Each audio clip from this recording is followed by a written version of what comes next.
Welcome to The Digital Difference with Scott Gulliver and Oliver Moradi.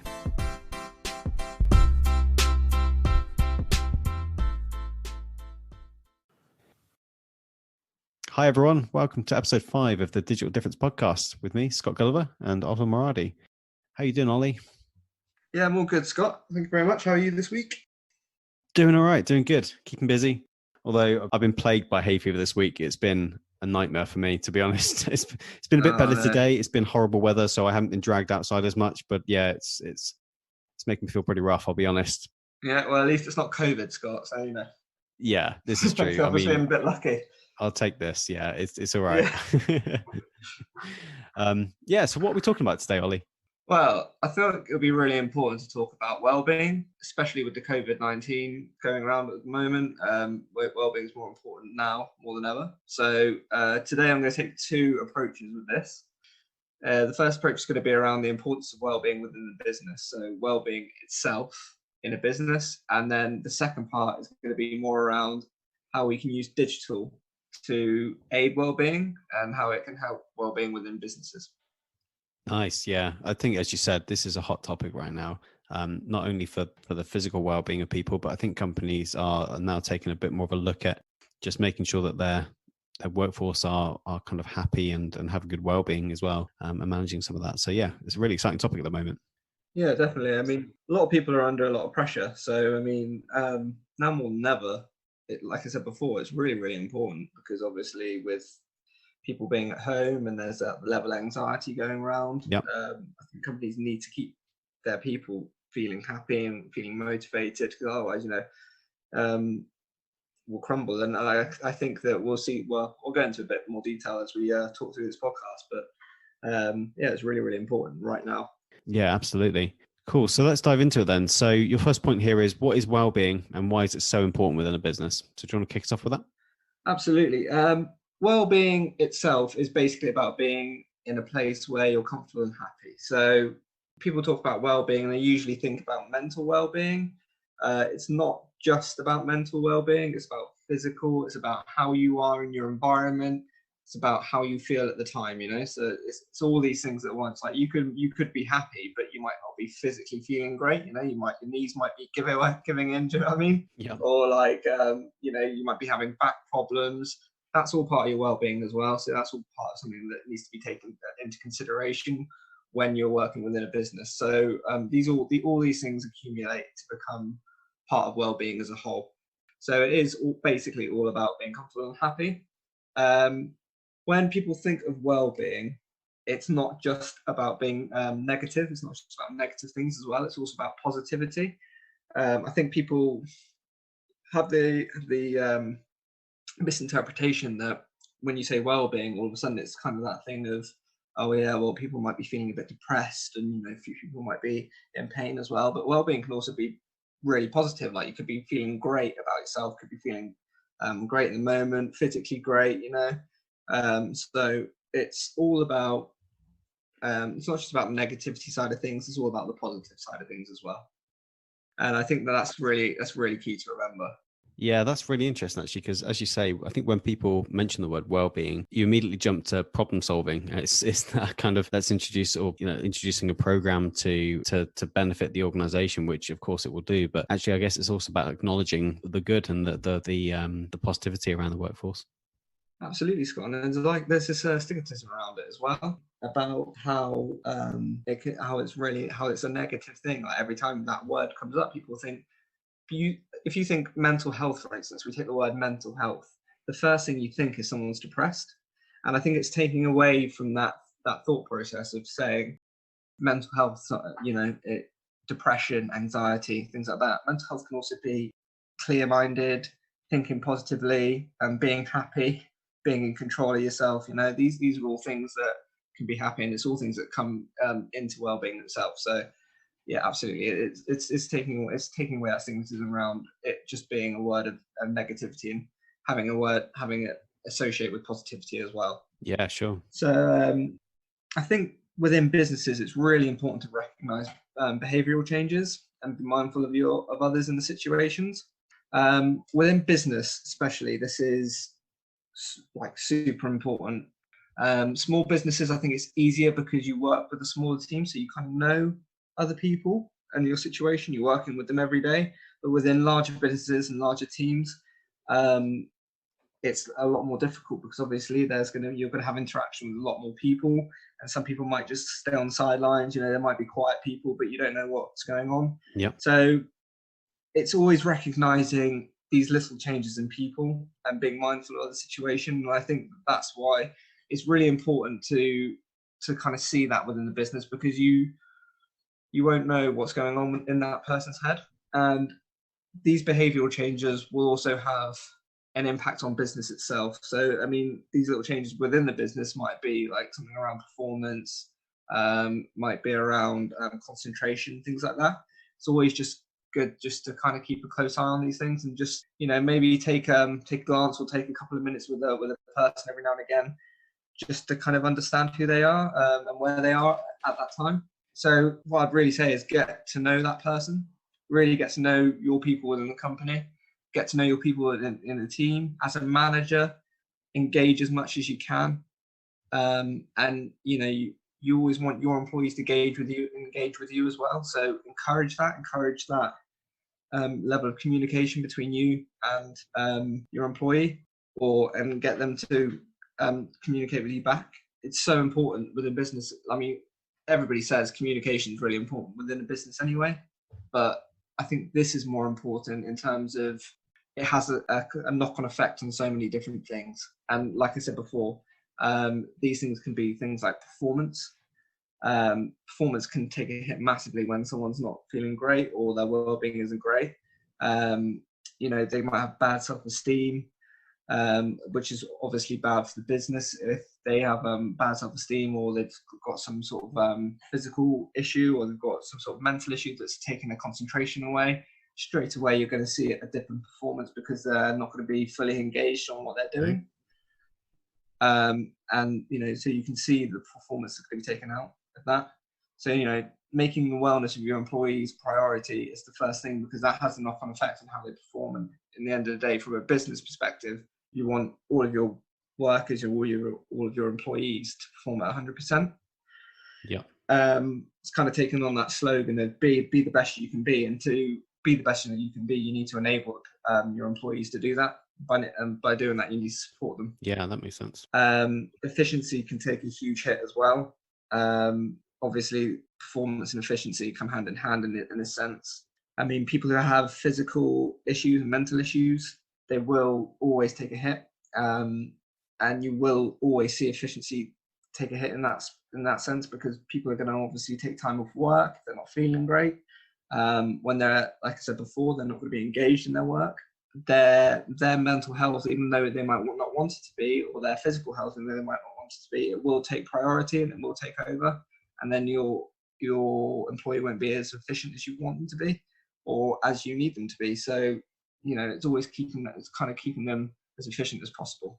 Yeah, that makes a lot of sense. And going back to what you said about recognizing behavioral changes, I guess this is one of the key messages to really get out to all members of staff, and especially those that are within smaller, more intimate teams, maybe, because I guess those are you're going to notice those changes within your own team members that you're spending, day in, day out with, rather than maybe a manager who's looking after a wider team and who's maybe not spending that quality time with the team members, especially for those smaller changes where someone just for one day is just acting out of the ordinary. Maybe that's the team members that are going to notice that first. Exactly, yeah. And it's these subtle changes. And, we all know that when you become kind of this work family, people use the terms like work wife, work husband, work brother, sure, and all this kind of stuff. So, that's when you're in that kind of close team relationship, and you have that kind of bond. So within those small teams, you will have those bonds, and people will notice the subtle differences. I think in this situation, especially within larger teams, it's trying to branch out and try and have a high level of communication with people that you wouldn't consider as close to as you would as other people. You do make friends in work, everybody does. So you will be closer to some people than others, but it's just being mindful of other people. These smaller changes will be more noticeable with people that you're close to than they are with people that you're not. and some people might choose to keep a distance, but it's still just as important to understand that they might be struggling, and support them as well. Yeah, great. So I think you've covered pretty well how important it is for a business and with efficiency, how it impacts efficiency to kind of keep well-being and behavioral changes at the top of your priority list. Should we talk a bit about how you might go about creating an environment that supports and nurtures employees? Yeah, absolutely. I think it's incredibly important to have that level of support in order to, like I said before, to enhance that performance and enhance that efficiency. So as much as it is their responsibility maybe to perform at a level that you want them to and stuff like that, it's also your responsibility as an employer or as a CEO or business lead or whatever you job title you take. It's really important for you to show that level of support. And I think that creating that environment is incredibly important because it enables you to allow them to perform at a certain level and enables them to be as efficient as they can be. So I think a really good thing to do would be recognize successes and celebrate them as much as you can. I don't think companies do this as much as they should do. I don't think this happens a lot in businesses. And I think that it's something that really needs to be picked up. The problem is that a lot of businesses kind of expect a certain level of output. So employees themselves then don't realize when they've done a good job. So I know from my personal experience in working within teams, people have come back and managers have come back and said, okay, well, so what, have we got any successes to share this month or what have you? And people have come back and said no. And then the manager themselves have had to go around and individually call out the successes of each person and then come back and ask the question, well, why? Why didn't you think that's a success? And people didn't expect it. And I think that you have to create a mindset first of that support and that celebration of those successes first, because otherwise people just think they're doing their jobs. And it's not just about doing their job. You need to celebrate these successes, and celebrating them more and more and more, rewarding those successes, then makes the employees have a happy and healthy relationship with the business, allows them to feel supported, and, makes them want to stay and connect more with the company. I think when people feel wanted by the business, when people are celebrated by the business, they're going to feel more connected to the business, and therefore they're going to want to work and they're going to want to work for the business. They're not going to want to, they're not just seeing it as another job. They're seeing it as part of them, part of their identity. They see the business as something they can be proud of and something they want to contribute to. And I think that's what's really good about recognizing success and making employees feel like they're part of the company. Yeah, that makes sense. I think part of the reason that the celebration side of things doesn't work too well, from what I've seen at least, is it's often just outwardly expressing what a team have done. And I think certainly some teams just don't respond to that too well. I'm thinking more about some of the quieter teams that I've worked with in the past, and they're not the ones necessarily to jump to just expressing what they've done on workplace or some other internal forum where they can kind of, or they almost have to celebrate success because every other team is doing it and it's just expected by the company. Yeah. I wonder in those situations whether just it's something that the team could address themselves by just being able to internally celebrate some of those things. And they're the best people at the end of the day to understand exactly the impact of what they've done and what that's had. I wonder whether you could maybe inhibit a bit of a culture around that within your team. Yeah, absolutely. And I think that is really important point, Scott, because if you start celebrating successes and you spread it around the department, it's not just about your successes. You can start making, I've seen this before, you can start making other teams a bit envious, and then other people think, well, what are they doing that's so special that we're not? And then they think, well, why aren't we getting awarded all the time for the work when they are? Are they a better team than us? And these kind of questions then start creating that negative culture and that negative environment that you don't want, really, isn't it? So it's doing it within a subtle way, I guess. It's keeping it, like you said, within the team. I mean, even within the team, it can still happen, but it's being more of a support than it is more of this person's great, this person's great. It's more like recognizing that they've gone above and beyond, really, and they've done something great. And if someone hasn't done something great in that sense, like they haven't gone above and beyond, and they've just produced a piece of work that's great, I mean, then there's no harm in celebrating that every now and again. Just makes them feel good, and they might actually then think, okay, well, actually, I got a bit of recognition for that piece of work. Maybe next time I'm going to go above and beyond, and then try and get something a bit more. It's just an incentive more than anything else. And I think you're right. I think you do have to find the right balance. And I do also think that a lot of people give away recognition far too easily for doing minimal things like, oh, well done, you sent a really good email. And it's like, oh, come on, anyone can send a good email, Yeah, it becomes almost meaningless, doesn't it? Yeah, exactly. And I think that you need to have a certain level of you need to have a certain cut-off point, I guess, sure, of where you need to the boundaries of what you should be recognizing, not just for anything. And I have seen it where some people just give it away for anything, Yeah, and I think this moves on quite nicely to increase communication. As mentioned before, you get to know your people, but don't be afraid to ask. It's really easy to communicate now with people. I mean, there's so many different ways to do it, so there's no excuse not to. And I think you need to really be supportive and let your employees know that you're there. So constantly use those methods of communication, those different tools to communicate with your team. I mean, there's no real excuse, and I think everyone on who says communication is really important, and they say it for a good reason as well. And this applies just as much to wellbeing.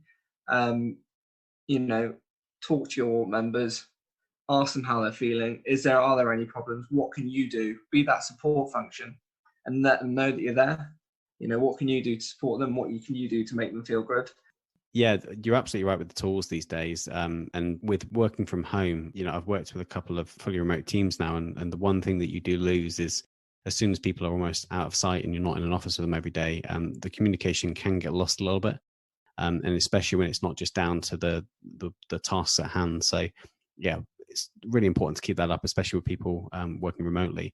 But the other thing as well is I wonder if actually the tools we've got now actually open up the conversations for wellbeing a little bit more. Thinking about some of those conversations that might be a little bit harder to have face to face with someone, even if it's just prompting with someone that you don't know too well about, are you okay?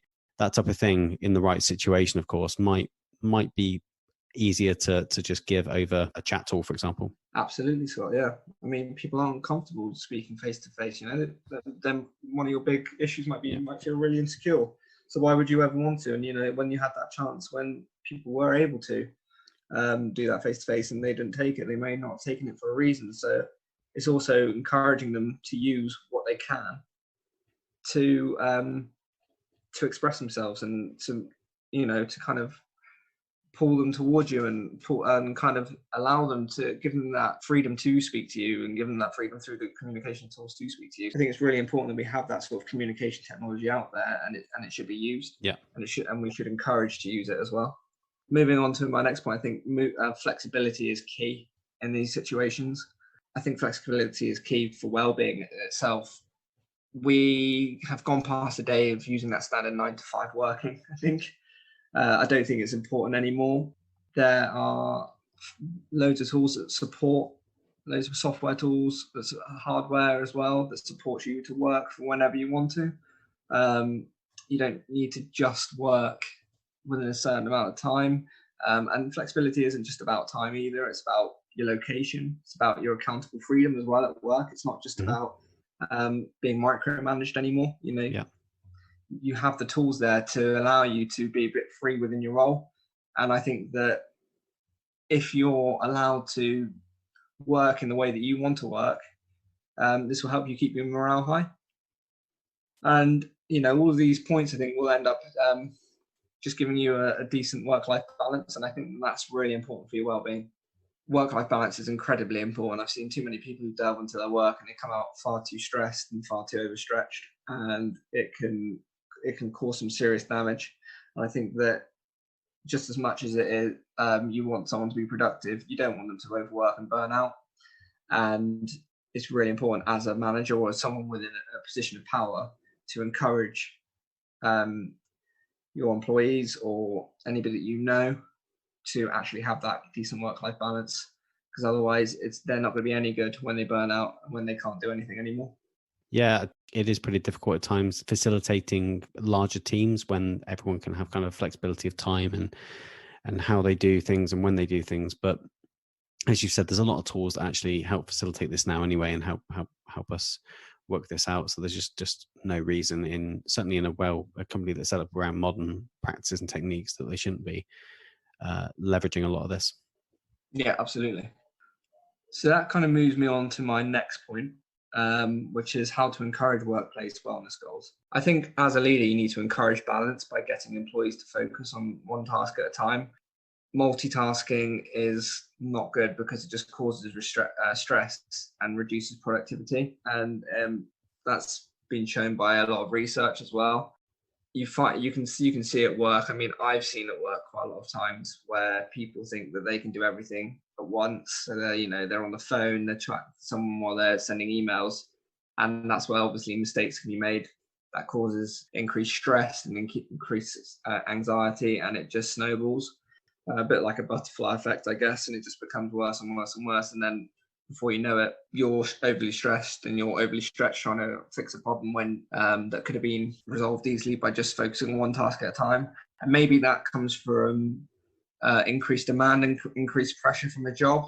But as a leader and as a manager, I think it's really important to promote just sticking to one task at a time, getting as much done as you can. Don't benchmark yourself against anybody else in terms of what you can produce on a day-to-day basis. Do as much as you can, as much as you're comfortable with. And it's like anything, the more you do it, the more you practice it, the better you'll become, the faster you'll become. I think also promoting exercise and fitness. And I'm not just saying sending emails out saying, have you done a jog today? It's not fair to do that. Not everybody's comfortable with doing that level of fitness. So, it's anything from, HIIT training, high intensity training, running, biking, to just taking a walk or taking a break from your desk and walking around the building, or walking to the shop, the inside or whatever. It's just basically taking a break from the desk and just having a tiny bit of exercise. Being sat all day is not good for your wellness.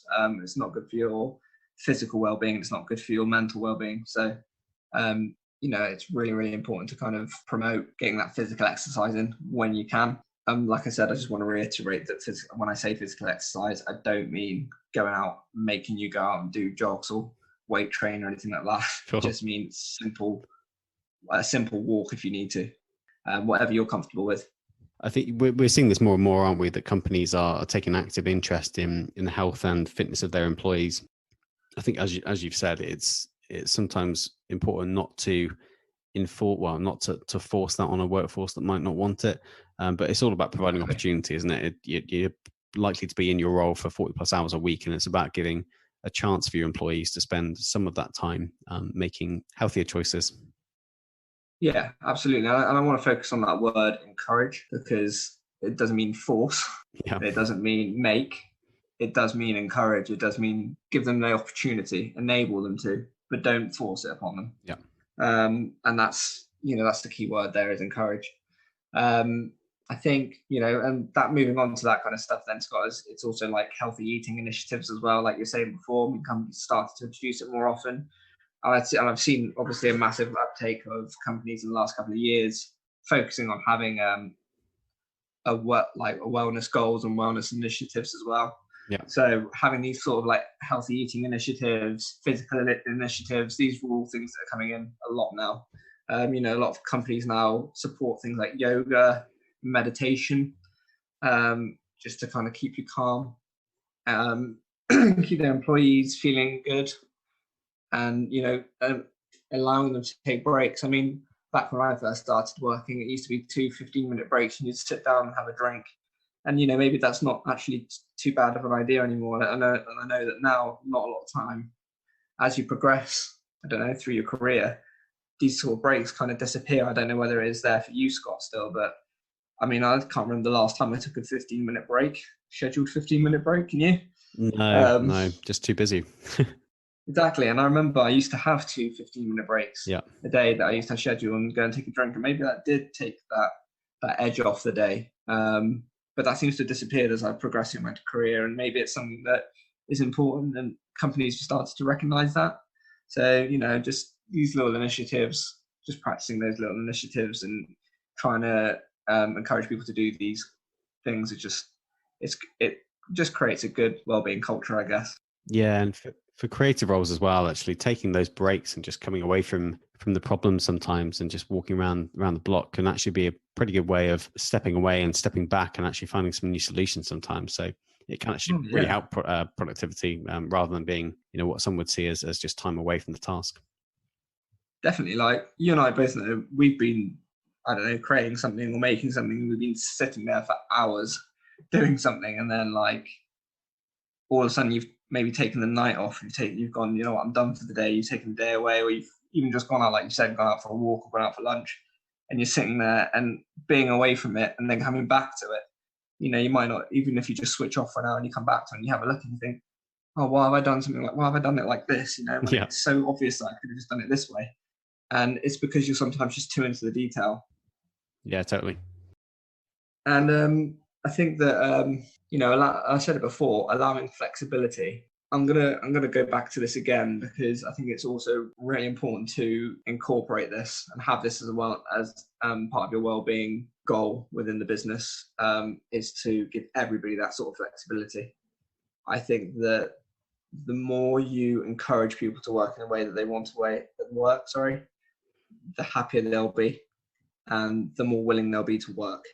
Yep. The more that you take that away from them and the more that you make them work in a way that they don't want to work. I mean, don't get me wrong, people have to work. You're not going to say to them, okay, work in whatever way you want to, and they do 3 hours a day and go, you know, I'm just a bit tired today, I'm not going to bother.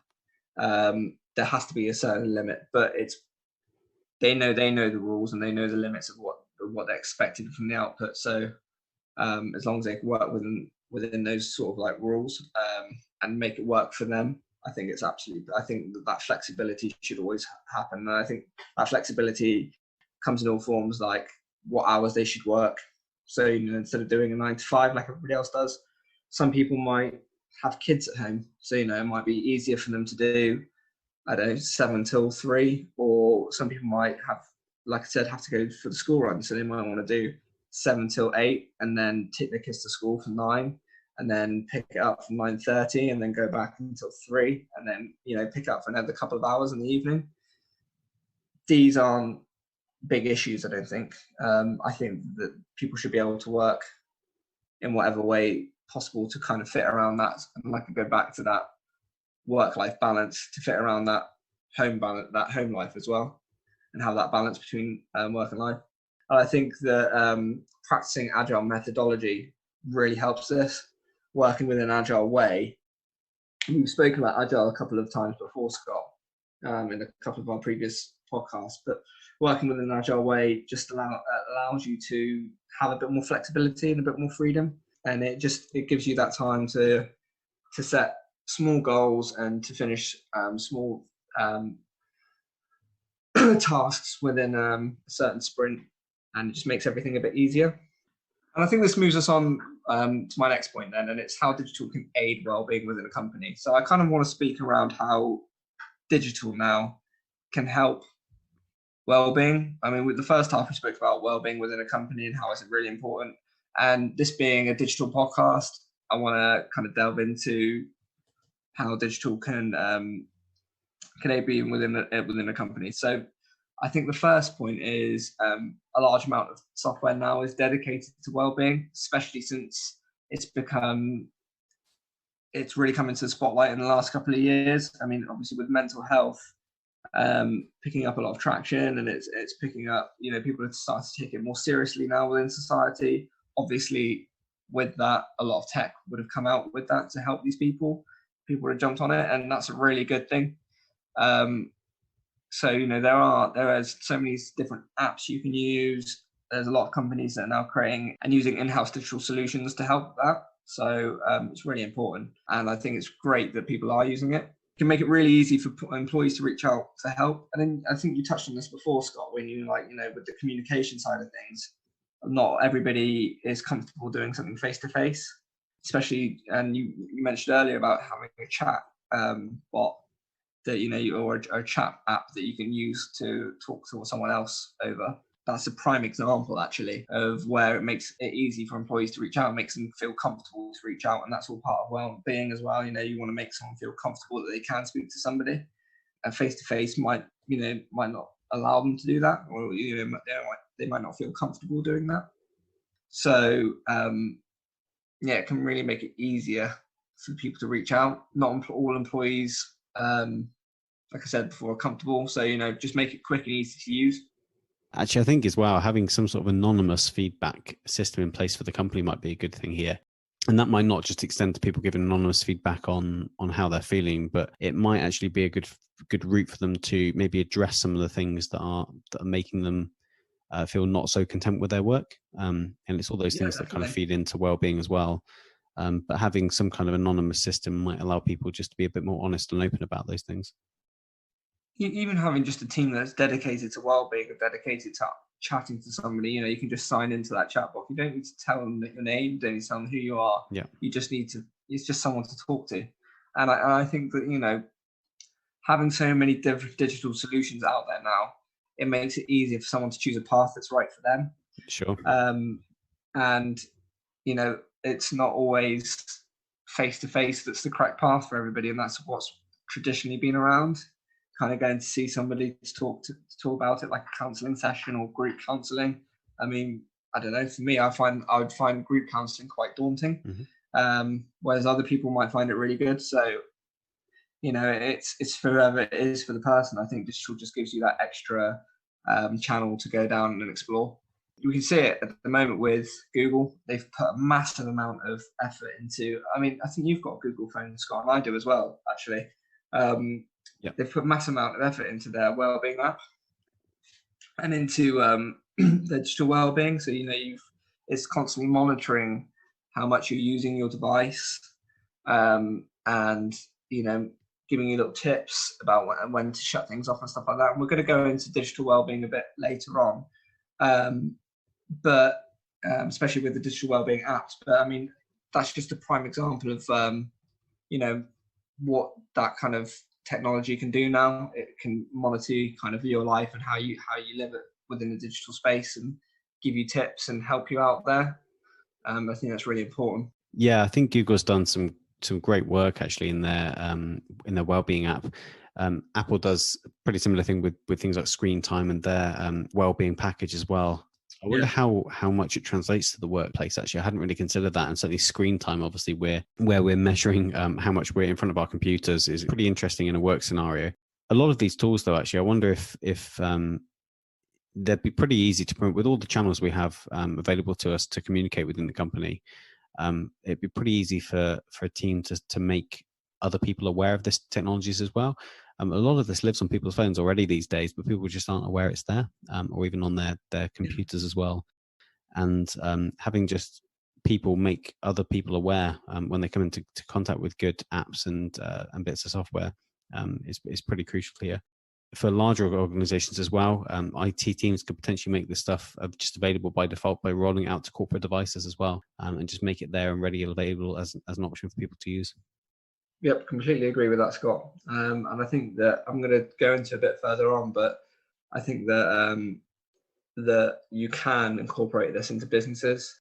And that moves us on into creating digital wellbeing products themselves. A lot of people want to probably do this into maybe in-house, or they might be creating products if you're a digital agency and you're creating these kind of products. I think there's two main factors, which are mental and physical. I think obviously most things roll into one or the other. So, and these two things kind of create digital wellbeing as a whole. And you can broaden it so you can go out with mental, so you can say, you know, there's the social side of things and the financial side of things. But I also think that these kind of energies probably go into either one or the other, either mental or physical. Right. So I would always focus your two main factors, which is around mental and physical well-being, and the rest of it can kind of pop in there into one or the other.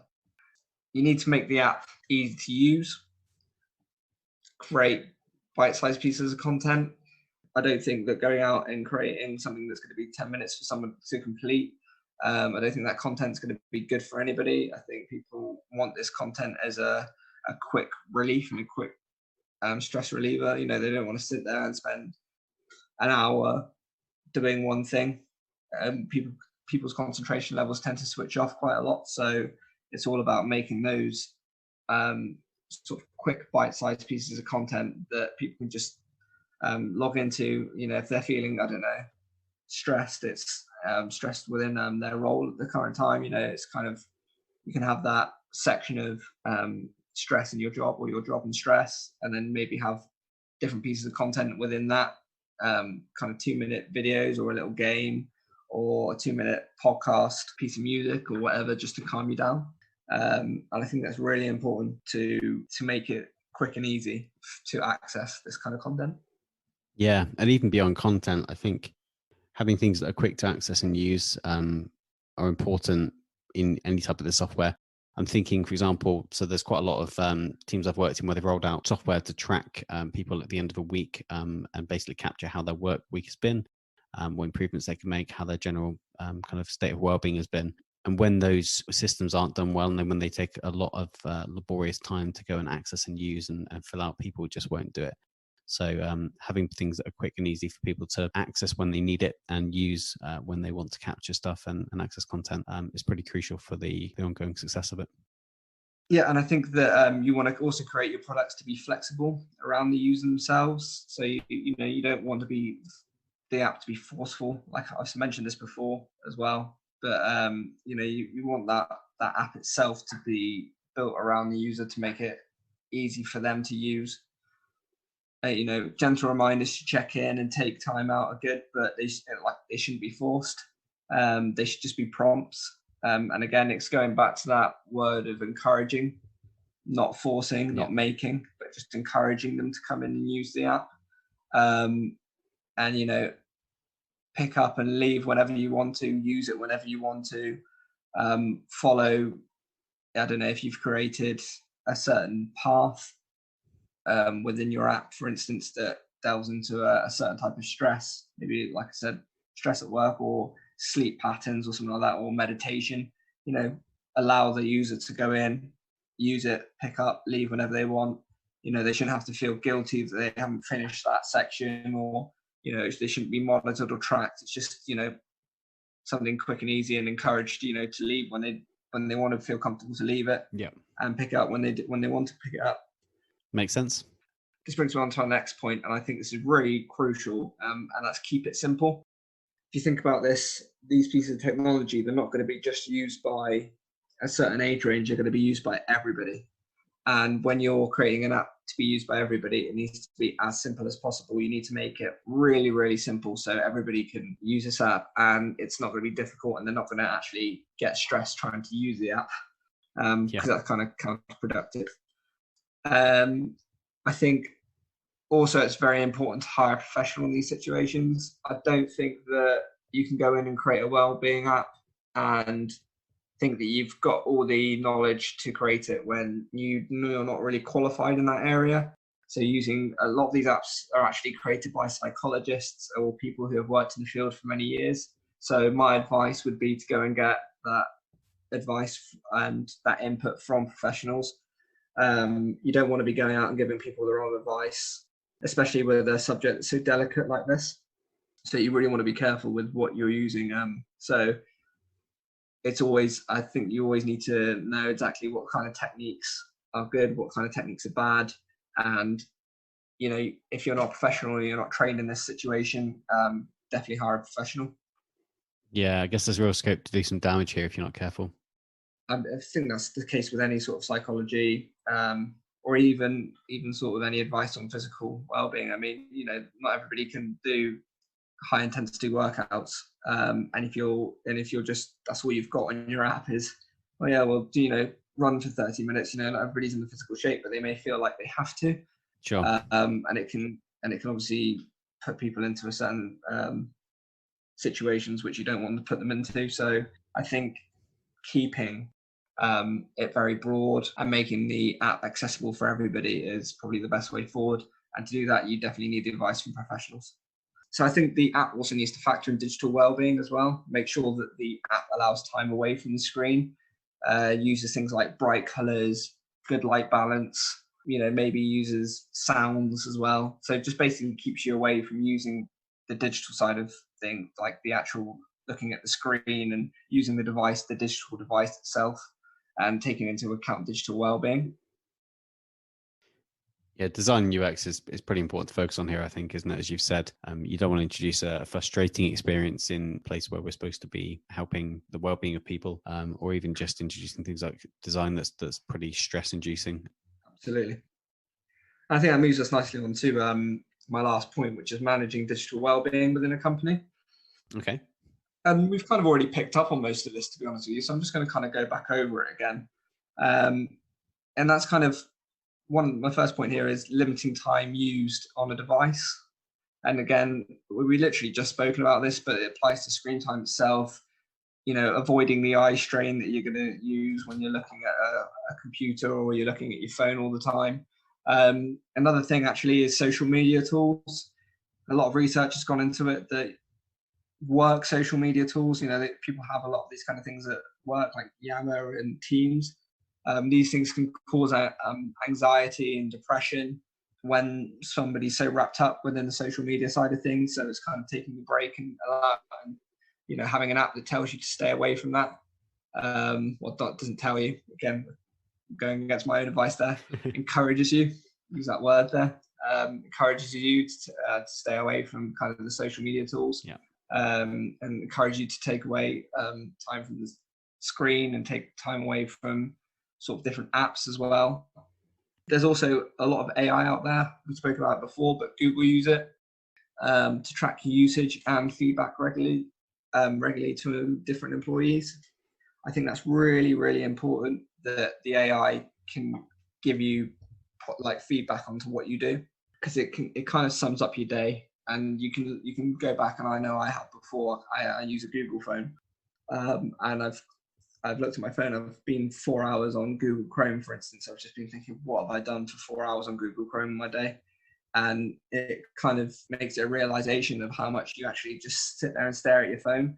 And I think it's going to be the same when people are on a computer. You might be using different apps. So I don't know, you might be doing 3 hours of emails and just thinking, why have I been spending 3 hours of emails when I could have been a bit more productive in some other area? It gives you that kind of feedback as to what you want to do, and then makes you like reflect on what you're doing, and kind of gives you realization as to why you're maybe not too happy in what you're doing at the time, or gives you encouragement to work in a different way. AI is an interesting field at the moment, especially with health and well-being, and it's interesting because it's such personal data, right? Yeah, absolutely. Data around how we feel and our in some cases personal health history as well. And that's probably a whole episode in and of itself. But of course, it's important to make sure that for people to be able to, or to want to give up this this data, that for one, it's a protected and pretty safe and non-intrusive environment where they can actually give over that information. But also there needs to be some real benefit they can get from it. So the tools that are making use of this are actually doing some really interesting things at the moment, but there needs to be a really clear, transparent way of showing what data is coming in and giving a really good benefit to the user at the back of it. Like I just said before, I mean, it's just it's all about encouraging time away from your device, and limiting time on certain apps and tasks. And I think the AI can really help do that. It can read into what you've been doing and just give you prompts, and even not even prompts, but it will give you prompts, but it could even give you buttons just to press to say, right, you use this app too much every single day. Should we limit the time down to 3 hours, for instance? And then it's just a simple button of okay. Yeah. and then the AI can do that for you. And I think it's kind of just making also the whole UX, like I said before, really easy, and like letting the AI take over your digital well-being. And I think that's kind of important, because a lot of people might get a bit stuck as to what to do, and it's a bit much when you use so many different apps a day to do tons of tasks that you have in your day to day. It's just allowing an easy way for the AI to analyze that and kind of help you out with it. Yeah, sure. So that's really everything I want to go into today. Great. Just to kind of wrap up and kind of go back over what we've talked about. So I want to start again from just general well-being within a company. It's knowing your employees. A happy employee can always increase your output and performance. So, just keep your employees happy, keep communication strong, and just get to know your employees. Create strong well-being initiatives, enhance your productivity, your engagement, and staff retention. So, happy employees will increase in productivity day to day, and increase the engagement with the job. And happy people want to stay in the business. So, it's really, really important, I think. Use digital tools and devices to help employees or users manage their own well-being. And we've said about having that flexibility around the app as well, creating a good UX around that app. So, just as long as your UX is strong and your content short and easy to digest, you're on to a winner there. And it's just being mindful when you create your own app. Always gain advice from professionals if you're not trained in it yourself. The last thing you want to do is be giving out the wrong advice, especially with something such a subject that's so delicate. And also make sure you take care of your own well-being, and take care of yourselves at the moment. We live in, people say this word a lot, unprecedented, but I will use it as well. We do live in unprecedented times, and I think it's really important to actually make sure that you are a priority at the moment. And just keep yourselves safe and keep yourselves happy, as happy as you can be. And keep yourselves positive and thinking well, and having a strong mindset. That's great. I've really enjoyed that, Ollie. That's been a really good chat. And I think, as you said, this is a topic that is starting to get a bit more traction in a lot of companies, but we can always spend more time on and get better at. And as I think you said, this is really about setting a good baseline for the company. If well-being and the health and fitness of your workforce isn't being looked after, the rest won't be good either. So some super good points there. Thanks so much. No problem. Thank you for listening. As always, thanks everyone so much for listening today. If you've got any comments, questions, or you'd like to see any more around the past episodes that we've had, including any of the transcripts, then please head to thedigitaldifference.show, which is our website where we host everything about the podcast. Next episode should be out in 2 weeks' time, so keep an eye out for that one as always. And thanks. We look forward to seeing you on the next one. Cool. Cheers, guys. Thanks for listening. Thanks for joining us today, and we hope you've enjoyed the episode. We wanted to let you know a little about our digital agency. We design and build killer experiences and apps, and we also put out a bunch of free content to help companies of all shapes and sizes. Head to fluffdigital.com to find out more.